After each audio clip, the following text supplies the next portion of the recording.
नमस्कार। हमारी ये जो धरती है ना, ये वाकई कमाल की है। तरह तरह के अद्भुत स्थल रूपों मतलब लैंडफॉर्म से भरी हुई। तो आज चलिए हम सब मिलकर पहाड़ों की शानदार दुनिया की सैर पर निकलते हैं। अथर्ववेद में कितनी गहरी बात कही गई है ना। पृथ्वी मेरी माता है तथा मैं उसकी संतान। यह हमें याद दिलाता है कि हमारा और इस धरती का रिश्ता कितना गहरा है। ये सिर्फ जमीन का एक टुकड़ा नहीं है, ये हमारी माँ है। तो बस इसी सम्मान के साथ चलिए इस सफर को आगे बढ़ाते हैं। अब देखिए, हमारी पृथ्वी की सतह मतलब सरफेस कहीं से भी एक जैसी नहीं है। कहीं पर दूर दूर तक फैले विशाल मैदान है, तो कहीं आसमान को छूते हुए ऊंचे ऊंचे पहाड़। सोचकर देखिए, अगर कोई झारखंड से उत्तराखंड का सफर करे तो रास्ते भर में उसे कितने अलग अलग, कितने खूबसूरत नज़ारे देखने को मिलेंगे। मोटे तौर पर देखें तो धरती के इन लैंडफॉर्म्स को हम 3 मेन कैटेगरीज में बांट सकते हैं। एक तो है पर्वत, फिर पठार और मैदान। और आज हमारा फोकस रहेगा इन विशालकाय शानदार पर्वतों पर। तो चलिए सबसे पहले सबसे बेसिक सवाल पर आते हैं। आखिर ये पर्वत होते क्या हैं? मतलब जमीन के किसी हिस्से को हम पहाड़ या पर्वत क्यों कहते हैं? क्या चीज उसे पर्वत बनाती है? अच्छा, इस तस्वीर को देखिए। यहाँ तीनों लैंडफॉर्म्स एक साथ हैं। पीछे की तरफ वो जो ऊंची ऊंची नुकीली चोटियां दिख रही हैं, वो हैं पहाड़। बाईं ओर एक उठा हुआ फ्लैट सा एरिया है, वो है पठार। और सामने ये नदी के साथ फैला हुआ मैदान। इससे तीनों का फर्क एकदम साफ समझ आ जाता है। तो फिर पर्वत की परिभाषा क्या हुई? सीधी सी बात है, यह जमीन का वो हिस्सा है जो अपने आसपास के इलाके से काफी ऊंचा उठा होता है। इसकी पहचान क्या है? इसका बेस यानी आधार चौड़ा होता है, ढलानें एकदम खड़ी होती हैं और ऊपर जाकर एक संकरा सा शिखर मतलब चोटी बन जाती है। और हां, एक और बात, इनकी ऊंचाई इतनी ज्यादा होती है कि कई पहाड़ तो हमेशा बर्फ से ही ढके रहते हैं। अब एक सवाल आता है, पर्वत और पहाड़ी में क्या फर्क है? देखिए, फर्क बिल्कुल साफ है।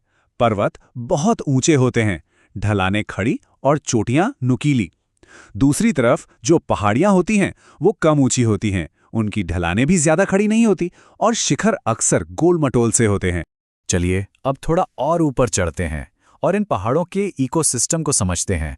मतलब ये देखते हैं कि इतनी मुश्किल, इतनी कठोर परिस्थितियों में भी जिंदगी कैसे पनपती है।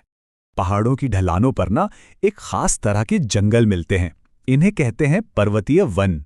यहाँ चीड़, फर, स्प्रूस और देवदार जैसे पेड़ बहुत मिलते हैं। इन्हें शंकुधारी पेड़ कहते हैं। इनका आकार कोन जैसा होता है और पत्तियां सुई जैसी नुकीली। पता है क्यों? ताकि बर्फ इन पर टिक न सकें और फिसल जाएं।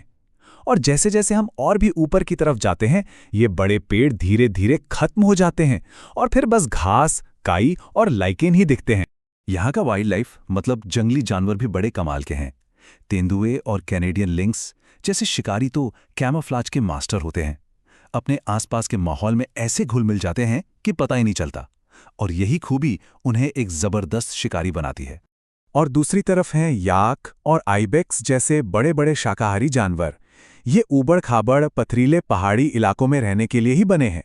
इनका मजबूत शरीर और इनके खास खुर इन्हें खड़ी से खड़ी ढलानों पर भी बड़ी आसानी से चढ़ने में मदद करते हैं। और जरा आसमान की तरफ देखिए, वहां भी शक्तिशाली शिकारियों का ही राज चलता है। गोल्डन ईगल और पेरेग्रिन बाज जैसे शानदार पक्षी सही मायनों में यहाँ के आसमान के राजा हैं। अपनी तेज नजर और रफ्तार के लिए ये पूरी दुनिया में मशहूर हैं। तो चलिए अब इस जानकारी के सफर में हम भी अपने शिखर पर पहुंचते हैं और दुनिया के कुछ सबसे मशहूर, सबसे महान पर्वतों पर एक नजर डालते हैं। एक बात और, ज्यादातर पहाड़ अकेले नहीं खड़े होते, वे एक लंबी लाइन में एक दूसरे से जुड़े होते हैं, जिसे हम पर्वत श्रृंखला या माउंटेन रेंज कहते हैं। और कुछ श्रृंखलाएं तो बहुत ही लंबी होती हैं, जैसे एशिया में हिमालय, यूरोप में एल्प्स या फिर दक्षिण अमेरिका में एंडीज। ये तो हजारों किलोमीटर तक फैली हुई हैं। और इन्हीं में से एक हमारी अपनी हिमालय श्रृंखला में है दुनिया की सबसे ऊंची चोटी माउंट एवरेस्ट। और सबसे दिलचस्प बात जानते हैं क्या है? जियोलॉजिकली देखा जाए तो हिमालय पर्वत अभी काफी नए हैं और मजे की बात तो यह है कि इनकी ऊंचाई आज भी लगातार बढ़ रही है। लेकिन ऐसा नहीं है कि हर पहाड़ किसी रेंज का ही हिस्सा हो। कुछ पहाड़ अकेले भी खड़े होते हैं, जैसे पूर्वी अफ्रीका का माउंट किलिमंजारो। ये एक अकेला लेकिन बहुत ही विशाल पर्वत है। इससे पता चलता है कि पहाड़ों के बनने के तरीके भी अलग-अलग हो सकते हैं। ये तस्वीर देखिए कितनी कमाल की है। ये दुनिया के 6 बड़े पर्वतों को उनकी ऊंचाई के हिसाब से दिखा रही है।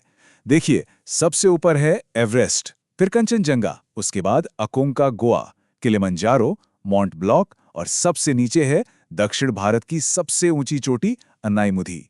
एक दूसरे के सामने देखकर इनकी विशालता का अंदाजा होता है। तो पहाड़ों के भूगोल और वहाँ के जीव जंतुओं के बारे में तो हमने बात कर ली। अब जरा इंसानों की कहानी की तरफ चलते हैं। आखिर इंसानों ने इन ऊंचे ऊंचे मुश्किल भरे इलाकों में अपनी जिंदगी कैसे बसाई है? अब जाहिर सी बात है, खड़ी ढलानों पर खेती करना कोई आसान काम तो है नहीं। ये एक बहुत बड़ी चुनौती है। तो यहाँ के लोगों ने इसका एक बहुत ही शानदार, बहुत ही इंजीनियस तरीका निकाला है, जिसे कहते हैं टेरेस फार्मिंग या सीढ़ीदार खेती। इसमें होता क्या है कि ढलानों को काट काट कर सीढ़ियों जैसे खेत बना दिए जाते हैं, और खेती के अलावा पशुपालन, वो भी यहाँ के जीवन का एक बहुत जरूरी हिस्सा है। इंसानों और पहाड़ों का रिश्ता ना बहुत गहरा और कई परतों वाला है। एक तरफ तो इनकी जो जबरदस्त खूबसूरती है वो टूरिज्म को बढ़ावा देती है, जो यहाँ की इकोनॉमी के लिए बहुत जरूरी है। फिर लोग यहाँ स्कीइंग, हाइकिंग, पर्वतारोहण जैसे एडवेंचर स्पोर्ट्स के लिए आते हैं। सांस्कृतिक रूप से देखें तो कई पहाड़ हमारे लिए पवित्र तीर्थ स्थल हैं। लेकिन इन सबके बीच एक बहुत बड़ी चुनौती भी है, और वो चुनौती है इंसानी गतिविधियों और पर्यावरण की सुरक्षा के बीच एक बैलेंस, एक संतुलन बनाने की। तो आखिर में ये सब बातें हमें एक बहुत ही जरूरी सवाल पर लाकर खड़ा कर देती है। जब हम सब पहाड़ों की इस खूबसूरती का, इस रोमांच का मजा लेते हैं, तो ये कैसे पक्का करें कि उनका जो नाजुक इकोसिस्टम है वो आने वाली पीढ़ियों के लिए भी सुरक्षित रहे? इस सवाल पर सोचना हम सभी की जिम्मेदारी है।